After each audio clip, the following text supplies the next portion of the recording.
جو شخصیت تشریف فرما ہیں وہ محترمہ شاداب فاطمہ صاحبہ ہیں، جو یو پی کے غازی پور ضلع سے تعلق رکھتی ہیں اور اپنی سرگرمیوں، اپنی جہد مسلسل اور اپنی محنت سے انہوں نے یہ منزل حاصل کی ہے، الیکشن جیتا ہے، فیس کیا ہے عوام کو، آج اس مرحلے تک پہنچی ہیں۔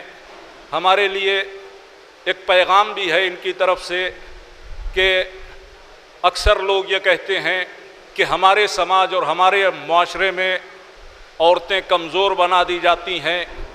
اس کی بہترین مثال ہماری شاداب فاطمہ صاحبہ ہیں کہ جو یہ ثبوت دے رہی ہیں کہ عورتیں زندگی کے ہر مارکے کو آسانی سے سر کر سکتی ہیں، ہر منزل تک پہنچ سکتی ہیں۔ ہماری دعائیں ہیں ان کے ساتھ کہ یہ اور ترقی کریں، مزید منزلوں تک جائیں، ابھی ایم ایل اے ہیں، ایم پی کا الیکشن جیتیں، سینٹرل میں جائیں۔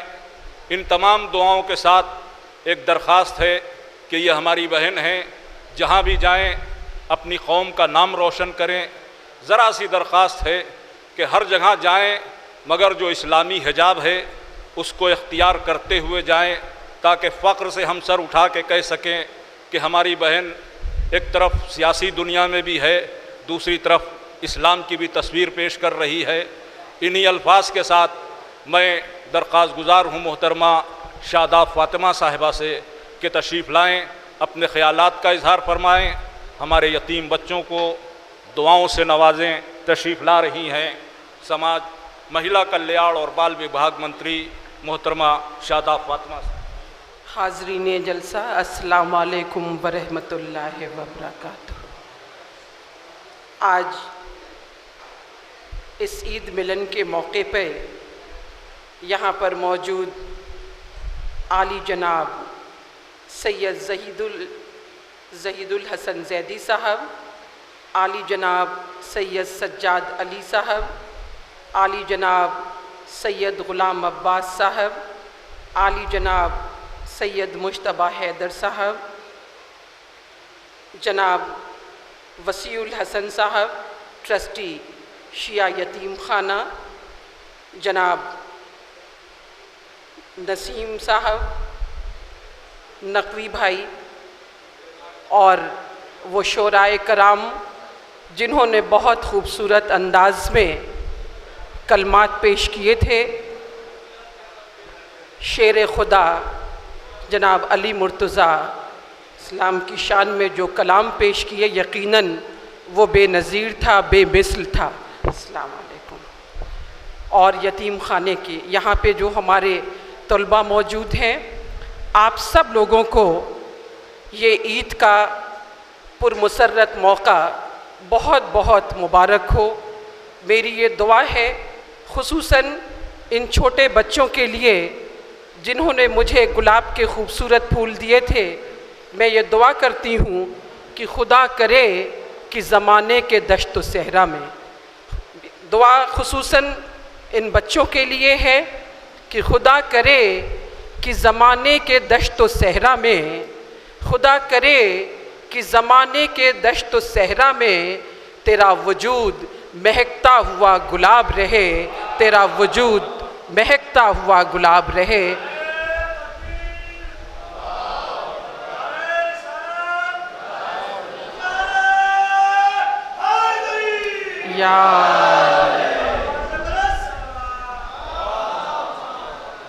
اور یقیناً ان پھولوں کی خوشبو سے ہندوستان کا گلشن آباد رہے، میری یہ دعا ہے۔ اور عید کا یہ پرمسرت موقع آپ کی خوشیوں کا ضامن بن جائے۔ خدائے برتر سے یہ میری دعا ہے کہ زندگی کی جد و جہد میں آپ کامیابی کی منزلوں سے ہمکنار ہوں، کہکشاں آپ کی راہوں میں بچھے اور ہر سال گزشتہ سال سے بہتر ہو، کیونکہ خوشی عید خوشیوں کا نام ہے۔ اور کسی نے خوب کہا ہے کہ مسکراتی ہوئی گنگناتی ہوئی عید آئی ہے۔